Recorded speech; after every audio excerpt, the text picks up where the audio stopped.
غزوہ بدر کا بیان چل رہا ہے اور شاید 3 ہفتے ہو چکے اور آج غالباً اس کا 4تھا ہفتہ ہے جیسے مجھے یاد پڑتا ہے۔ تو گزشتہ ہفتے بات یہاں تک پہنچی تھی کہ مشرکین اور مسلمان باہم صف آرا ہو گئے تھے، ایک دوسرے کے آمنے سامنے آ گئے تھے، اور نبی کریم صلی اللہ علیہ وسلم کے لیے چھپر عریش بنایا گیا تھا سیدنا سعد ابن معاذ رضی اللہ تعالی عنہ کے مشورے اور ان کی رائے پر، اور آپ صلی اللہ علیہ وسلم کی جانب سے دعاؤں کا سلسلہ اس موقع کے اوپر خصوصیت کے ساتھ جاری ہے۔ ایک واقعہ جو میں نے گزشتہ جمعے کے آخر میں کہا تھا کہ ایک اہم بات رونما ہوئی، وہ میں اگلے جمعے بتاؤں گا، وہ یہ تھی، شروع اسی سے کرتے ہیں، کہ ہر زمانے میں مختلف کاموں کے ماہرین ہوتے ہیں، تو اس دور کے اندر ظاہر بات ہے کہ ٹیکنالوجی نہیں تھی تو انسانی صلاحیتوں پر اعتماد کیا جاتا تھا، تو بعض لوگوں کی بڑی اہمیت ہوتی تھی، جیسے کہ کھوجیوں کی، جو لوگ کھوج لگاتے تھے، چوروں کا پیر دیکھتے تھے، اسی طرح اندازہ لگانے والوں کی، اسسمنٹس کرنے والوں کی، اور بعض لوگوں کو اس میں بڑا غیر معمولی اندازہ ہوتا تھا، جیسا کہ نبی کریم صلی اللہ علیہ وسلم نے مشرکین مکہ کے روزانہ کھانے کے لیے ذبح ہونے والے اونٹوں کی تعداد سے اس بات کا اندازہ لگا لیا کہ ان کی تعداد کتنی ہوگی۔ اس نے کہا، جس کو پکڑا گیا تھا اس نے کہا کہ ایک دن 9 اونٹ ذبح ہوتے ہیں اور دوسرے دن 10 اونٹ ذبح ہوتے ہیں، تو آپ نے فرمایا کہ یہ تعداد 900 سے لے کے 1000 کے درمیان۔ ہمارے ہاں دیہاتوں میں آپ نے دیکھا ہوگا، مہمانوں کی تعداد کا اندازہ لگا کر کتنی دیگیں پکانی ہیں، بعض لوگوں کو اس کا بڑا اچھا اندازہ ہوتا ہے، ان کو بلایا جاتا ہے شادیوں پہ خاص طور پر کہ اس بات کا بتائیں جی اتنے مہمان ہیں، اتنے بچے ہیں، اتنی عورتیں ہیں، تو کتنی دیگ لگے گی کھانے کی۔ تو یہ ایک ترتیب ہے۔ ایسے ہی ایک شخص تھا مشرکین کے لشکر میں، کافروں کے پاس، اس کا نام عمیر ابن وہب تھا۔ عمیر ابن وہب کو کسی جنگ سے پہلے لشکر کا اندازہ کرنے اور یہ لوگ، ان لوگوں کے لیے کتنے لوگ کافی ہو جائیں گے، ان کے جذبات کیسے ہیں، مورائل کیسا ہے، لڑنے کی صلاحیت کیسی ہے، اس چیز کے اندر اس کو بہت اندازہ اس کا بہت درست تھا۔ تو اسی طرح تعداد کا اندازہ بھی۔ تو قریش نے، مشرکین مکہ نے عمیر ابن وہب کو بھیجا کہ جاؤ مسلمانوں کی لشکر کا اندازہ لگا، افراد کتنے ہیں، اسلحہ کتنا ہے، تلواریں کتنی ہیں، زرہیں کتنی ہیں۔ تو وہ گیا اور اس نے ایک نگاہ دیکھا مسلمانوں کے لشکر کو، اور اتنا ایکوریٹ اندازہ لے کر آیا کہ اس نے آ کر قریش سے کہا کہ 300 کے لگ بھگ لوگ ہیں۔ یہ 313 تھا، اس نے کہا 300 کے لگ بھگ لوگ ہیں یہ سارے کے سارے، لیکن مجھے یقین نہیں آ رہا کہ یہ 300 لوگ جس ساز و سامان کے ساتھ میں نے دیکھا ہے، ظاہر اس نے دیکھ لیا ہوا کہ تلواریں نہیں ہیں، گھوڑے نہیں ہیں، زرہیں نہیں ہیں، تو اس نے کہا کہ مجھے یقین نہیں آ رہا کہ یہ لوگ اتنے افراد،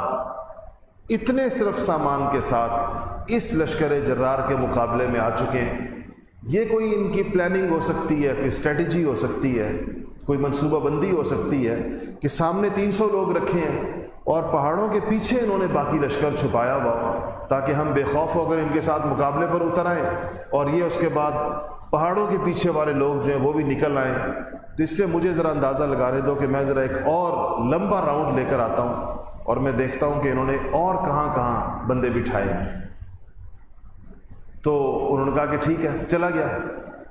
جانے کے بعد جب وہ سارا چکر لگا کر واپس آیا تو اس نے کہا کہ اور تو کوئی نہیں ہے، یہی لوگ ہیں جتنے وادی کے اندر نظر آ رہے ہیں۔ اس نے کہا کہ لوگ تو یہی ہیں، اور لیکن میں نے قریش جو میں نے منظر دیکھا ہے، ان کی آنکھوں میں جو کچھ میں نے دیکھا ہے، اور ان کے جو جذبے مجھے نظر آ رہے ہیں، اور ان کو جو کیفیت مجھے نظر آ رہی ہے، یہ لوگ تمہاری موت کو اپنے اونٹوں کے اوپر باندھ کر اپنے ساتھ لائیں، اور یہ اس وقت تک اس میدان سے نہیں جائیں گے،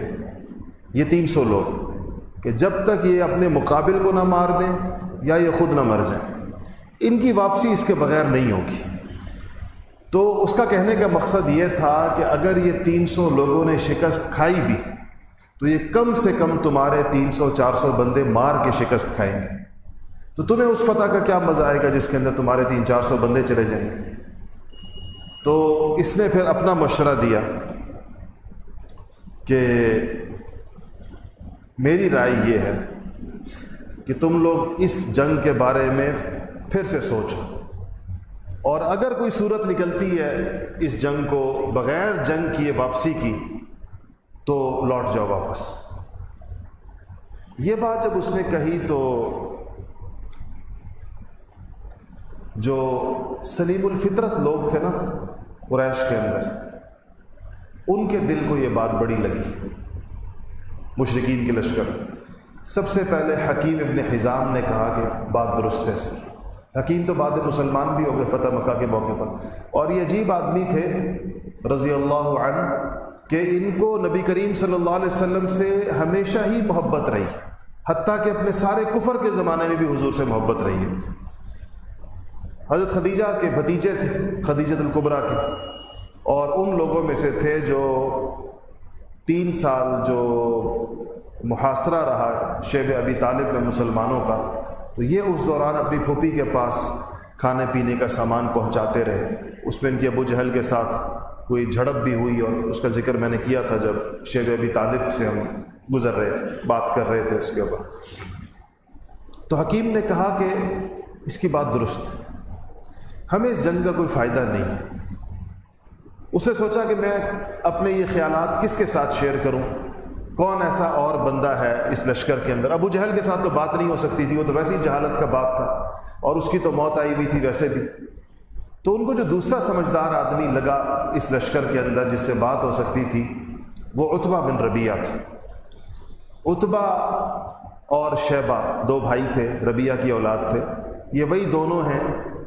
جن کے باغ میں نبی کریم صلی اللہ علیہ وسلم نے طائف کے اندر آرام فرمایا تھا، اور جن کے غلام عداس نے حضور اکرم صلی اللہ علیہ وسلم کے ہاتھ پر ایمان لایا تھا اس وقت ہی۔ تو یہ دونوں، ان میں سے جو عتبہ تھا یہ مکہ کے سمجھدار لوگوں میں حلیم، بردبار اور ایسے لوگوں میں شمار ہوتا تھا جو جن سے ایسے موقع پر کوئی بات کی جا سکتی ہے۔ تو حکیم عتبہ کے پاس آئے، اور حکیم نے عتبہ سے کہا کہ عتبہ، کیا آپ یہ نہیں چاہتے کہ آپ ایک ایسا کارنامہ انجام دے دیں کہ جب بھی قریش کی تاریخ میں آپ کا ذکر کیا جائے تو خیر اور بھلائی کے ساتھ ذکر کیا جائے، آپ کو قوم کا ایک خیر خواہ سمجھا جائے ہمیشہ؟ تو اس نے کہا کیوں نہیں، ایسا کام میں کیوں نہیں چاہوں گا کہ میں کروں۔ تو حکیم ابن حزام نے کہا کہ یہ جنگ ٹال دیں کسی صورت کے اندر، یہ جنگ نہ ہونے دیں، اور کسی طرح اپنے اس لشکر کو، ہم جو 1000 لوگ ہیں، ہمیں عافیت کے ساتھ مکہ لے جائیں واپس بغیر کسی جنگ کے۔ آپ تاریخ میں ہمیشہ کے لیے امر ہو جائیں گے قریش کی تاریخ میں اگر آج کی یہ مصیبت آپ نے ٹال دی تو۔ اور اس سے پہلے ایک قتل ہوا تھا مشرکین کا، مسلمانوں نے جو پچھلے، جو میں نے بتایا نا بدر سے پہلے جو 8 غزوہ اور سرایہ ہوئے، ان میں ایک مشرک قتل ہوا تھا، عمرو ابن حضرمی۔ تو اس کا خون بھی ایک بہانہ تھا بدر کا کہ وہ ایک مشرک مارا گیا، ہم اس کے بدلہ لینے کے لیے آئے۔ اس عمر کے رشتہ دار بھی اس لشکر میں موجود تھے، ان کو بھی ابو جہل لایا تھا کہ تم اپنے بھائی کا اور اپنے بھتیجے کا بدلہ لو۔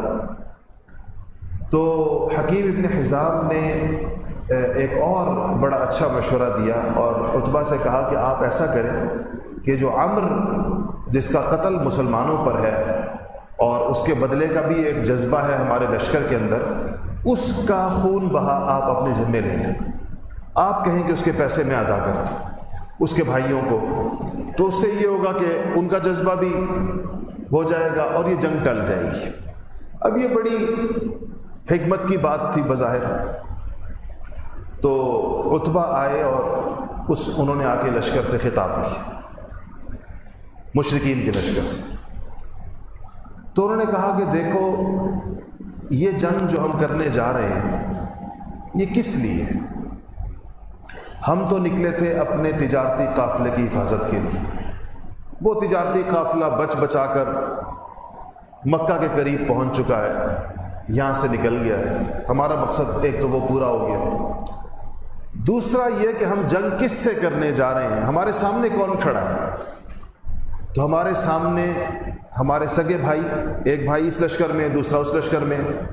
چچا بھتیجا، ماموں بھانجا، چچا کے بیٹے دونوں طرف، تو ہم تو آپس میں کھڑے ہیں سارے کے سارے۔ تو اگر ہم نے یہ جنگ جیت لی تو کس کو قتل کر کے جیتیں گے؟ اپنے چچا زاد بھائیوں کو، اپنے چاچوں کو، کسی کا باپ، کسی کا بھائی، کسی کا بیٹا، ہم ان کی لاشوں کے اوپر جنگ جیتیں گے، تو ہمیں کیا ضرورت ہے ان سے جنگ کرنے کی؟ آسان بات یہ ہے کہ ہم محمد کو صلی اللہ علیہ وسلم ان کو چھوڑ دیں، ان کا مقابلہ کرنے دیں باقی عرب قبائل کے ساتھ، ہم کیوں لڑیں ان کے ساتھ؟ ان کو لڑنے دیں، ان کو اپنا کام کرنے دیں، جب وہ اپنا کام کریں گے تو ان کی جنگ آئے گی باقی عرب قبائل کے ساتھ، ان کے ساتھ ان کی جنگ ہونے دیں، اگر وہ عرب قبائل غالب آ گئے تو بھی ہمارا کام ہو جائے گا، ہم چاہتے ہیں کہ ان کی دعوت ختم ہو جائے تو ان کی دعوت ختم ہو جائے گی، اور اگر یہ غالب آ گئے سارے عربوں کے اوپر تو بھی ہماری عزت ہے، ہمارے چچا کا بیٹا ہے، پھر ہم بھی اس کے ساتھ ہو جائیں گے جب یہ سارے عرب کو فتح کر لے گا تو کہا کہ میری یہ نصیحت ہے، عتبہ نے کہا۔ تو اچھا، سارے لشکر پر اس بات کا اثر ہو گیا۔ ابو جہل اس وقت نہیں موجود تھا وہاں پر۔ حکیم کہتے ہیں، حکیم نے حزام کہتے ہیں کہ عتبہ نے میں نے کہا کہ اصل تو ابو جہل لیڈر تو وہ ہے، تو آپ میری یہ بات جا کر اس سے بھی آپ کریں، حکیم نے حزام کریں۔ تو حکیم کہتے ہیں کہ میں گیا تو ابو جہل زرہ پہن رہا تھا، میں نے اسے جا کر کہا کہ عتبہ کی یہ رائے ہے، اور انہوں نے اس کے اوپر لشکر سے جب بات کی ہے تو لشکر کے بھی بیشتر لوگ ان کے ساتھ آمادہ ہیں اس بات کے اوپر کہ یہ جنگ ٹل جائے کسی طرح۔ یہ سن کر ابو جہل خوب بھڑک گیا اور اس نے کہا کہ مجھے پتہ ہے کہ عتبہ جنگ کیوں نہیں کرنا چاہتا، اور یہاں ابو جہل نے وہ پتہ کھیلا جو عربوں کے نفسیات اور ان کے مزاج کے اندر بالکل آخری بات ہوتی، یعنی اس نے عتبہ کے لیے کوئی رستہ نہیں چھوڑا۔ اس نے کہا کہ عتبہ جنگ اس لیے نہیں کرنا چاہتا کہ اس کا بیٹا ابو حذیفہ سامنے والے لشکر کے اندر مسلمانوں کا ساتھی ہے، وہ صحابی تھے، حضور کے اوپر ایمان لے آئے تھے، بہت شروع میں ایمان لے آئے، تو کہا کہ عتبہ کو اپنے سامنے والے لشکر میں موجود اپنے بیٹے کی موت نظر آ رہی ہے ہمارے ہاتھوں، اس لیے یہ اس جنگ کو ٹال رہا ہے۔ اب یہ بات جب عتبہ کو پہنچی تو آپ کو پتہ ہے کہ یہ انسان، اب وہ انسانی غیرت کے کہ جی اپنے ذاتی مفاد کے لیے گویا کہ عتبہ جنگ ٹال رہا ہے، اور حالانکہ اس کے پیش نظر تو قریش کا اجتماعی مفاد تھا، تو عتبہ بہت سخت غیرت کے اندر آ گیا۔ اس نے کہا یہ تو اب اس نے میرے پر ذاتی حملہ کیا، پرسنل اٹیک کیا کہ میری باعث جنگ نہ کرنے کا یہ کہ مجھے اپنے بیٹے کی جان عزیز ہے جو مسلمانوں کے ساتھ ہے، جو رسول اللہ صلی اللہ علیہ وسلم کا جان نثار صحابی ہے، ابو حذیفہ نام تھا ان کا۔ اب عتبہ نے کہا کہ جی جنگ ہوگی اور سب سے پہلے میں خود نکلوں گا، اور میرے ساتھ میرا بیٹا ولید نکلے گا، اور میرے ساتھ میرا بھائی شیبہ نکلے گا۔ ہم پہلے 3 بندے وہ عربوں کی نفسیات ہے، غیرت کو اگر چھیڑ دیا تو پھر ساری سمجھداری، عقل مندی اور حکمت اور مصلحت ایک طرف ہو جاتی ہے، اب بہادری دکھانے کا وقت آ جاتا ہے۔ تو انہوں نے کہا کہ اب تو ہم 3 پہلے باہر نکلیں گے۔ تو یہی ابو جہل کا مقصد تھا، عتبہ کو وہاں تک لے گیا جہاں تک لے جانا تھا۔ تو عتبہ خود باہر نکلا، اس کے ساتھ اس کا بھائی شیبہ، اس کے ساتھ بیٹا ولید بن عتبہ، یہ 3 ادھر سے نکلے۔ جب یہ 3 نکلے تو اس کو کہتے تھے، اس زمانے میں جملہ کہا جاتا تھا جنگوں کے اندر، پہلے 1 to 1 مقابلہ ہوتا تھا، پھر گھمسان کا رن پڑتا تھا بعد میں۔ تو اس میں نکلنے والے کہتے تھے حل من مبارزن، کون ہے جو میرے سامنے مقابلے کے اندر آتا ہے؟ تو جب یہ اس نے کہا تو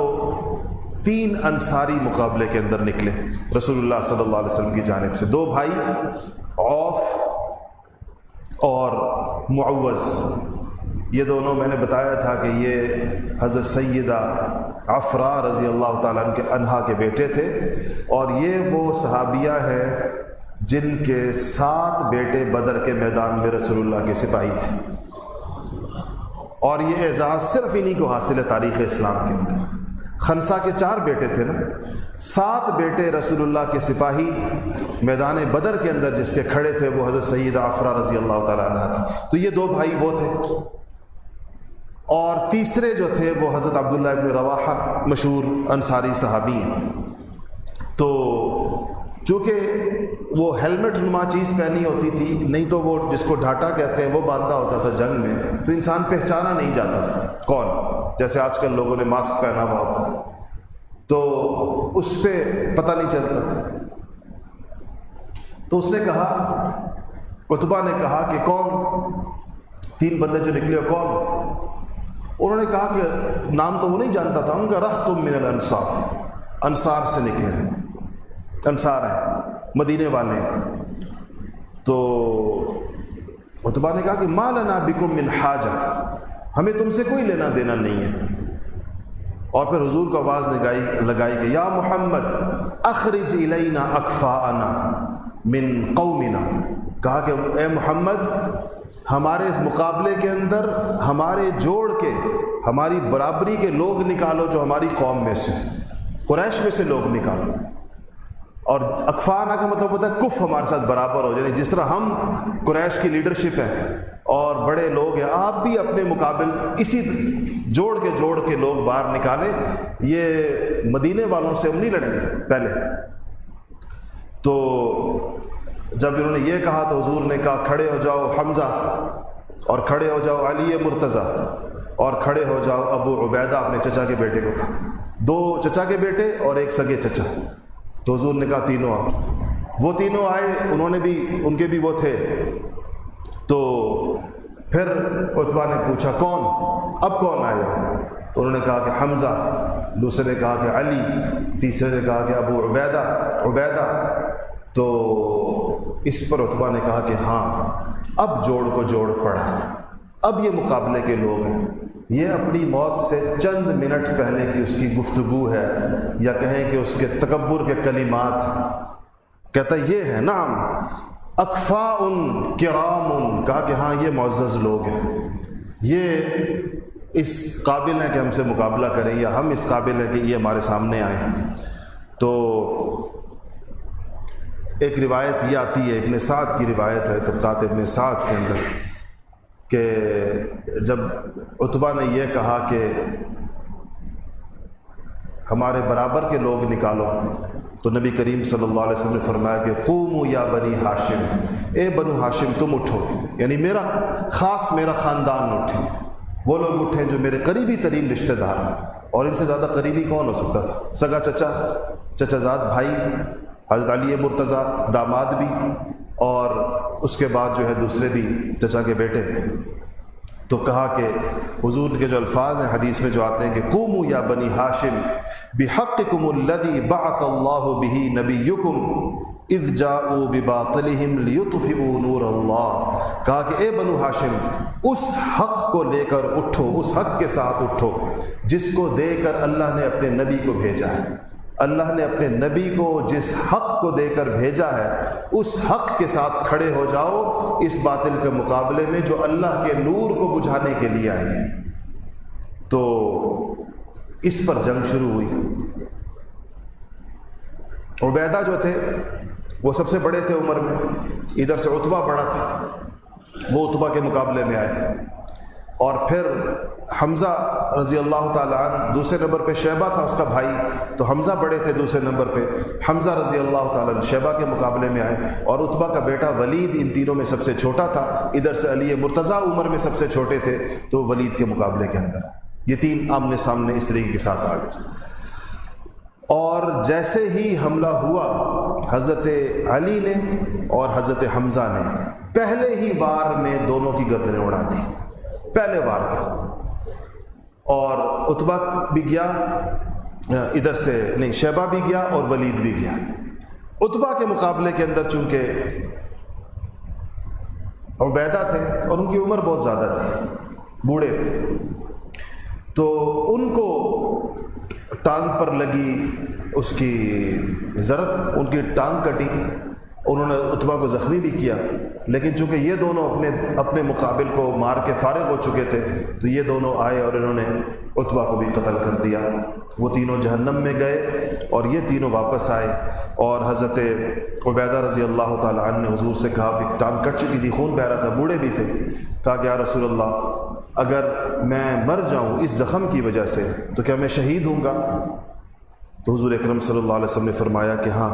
آپ شہید ہوں گے اگر آپ اس کی وجہ سے۔ پھر اس کے بعد انہوں نے ایک شعر پڑھا جس کا عربی کے اندر مفہوم یہ تھا کہ محمد صلی اللہ علیہ وسلم تک دشمن اسی وقت پہنچ سکتا ہے جب رستے کے اندر ہم سب کی لاشیں بچھی ہوئی، ہماری زندگی کے اندر دشمن حضور اکرم صلی اللہ علیہ وسلم تک نہیں پہنچ سکتا، ہماری لاشوں پر سے گزر کر، ہم سے پہلے محمد کے رفقاء کو صلی اللہ علیہ وسلم اور ان کے جانثاروں کو اگر ان کو سب ختم کر دے تو پھر ہی حضور اکرم صلی اللہ علیہ وسلم تک کوئی پہنچ سکتا ہے۔ اچھا، ایک دلچسپ بات سیرت نگاروں نے اور لکھی ہے کہ عتبہ اور شیبہ دونوں بھائی یہ اتنے ڈی موٹیویٹڈ کیوں تھے، اتنا ان کے دل جو ہیں وہ لڑائی پر آمادہ نہیں تھے،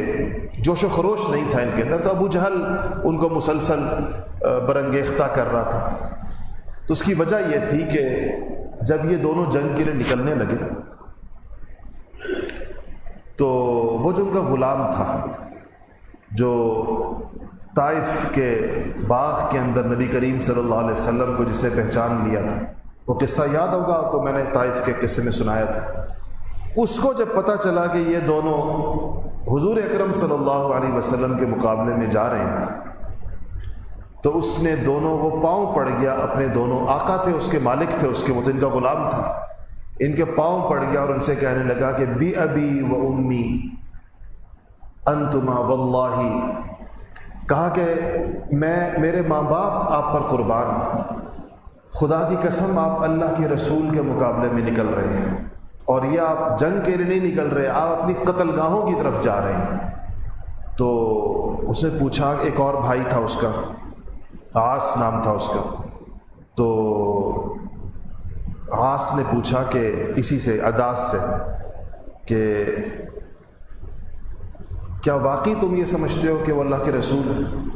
تو اس نے کہا کہ خدا کی قسم وہ اللہ کے رسول ہے اور ان سے مقابلہ کرنے والا کامیاب ہو کر واپس نہیں آ سکتا۔ یہ بات دونوں بھائی بھی سن رہے تھے، تو اب ان کا دل اس کی وجہ سے دہل بھی رہا تھا کیونکہ یہ غلام بہرحال ان کا مخلص تھا، تو ان کا یہ خیال تھا کہ واقعی کہیں ایسا نہ ہو، اور وہی ہوا جو وہ لوگ چاہ رہے تھے۔ خیر، اس کے بعد جنگ، جب یہ 1 to 1 مقابلے کے بعد جو گھمسان کا رن پڑتا ہے، سارے ایک دوسرے میں جو لشکر گتھم گتھا ہو جاتا ہے، اس کے بعد وہ والی جنگ شروع ہو گئی۔ نبی کریم صلی اللہ علیہ وسلم اپنے عریش میں تشریف لے کے دوران جنگ، اور آپ نے نماز کے لیے آپ کھڑے ہو گئے، 2 رکعت نماز آپ نے پڑھی، اور پھر آپ نے کہا اللہ تعالیٰ سے وہ اپنی دعا کی اور کہا کہ یا اللہ، آپ نے جو مجھ سے وعدہ کیا تھا کہ ایک لشکر پر تمہیں ضرور فتح دوں گا، یا اللہ اپنے اس وعدے کو پورا فرمائیے، اس لشکر کے اوپر ہمیں فتح دیں۔ اور پھر وہ دعا بھی آپ نے کی کہ جو آپ نے کہا کہ یا اللہ یہ ایک مختصر سی جماعت ہے، اگر آج یہ جماعت ختم ہو گئی